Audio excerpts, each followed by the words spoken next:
Hello mga friends! Nandito kami ngayon sa Lihim Cafe. Dito yan sa Santo Tomas, Batangas.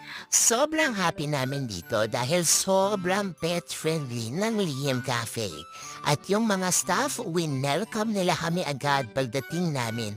Niready nila agad yung table at yung chairs na uupuan namin. Nakakahiya lang ng very light kasi nga minomster ko yung isang staff nila. Dinambahan ko siya pero hindi naman ako mangamagat.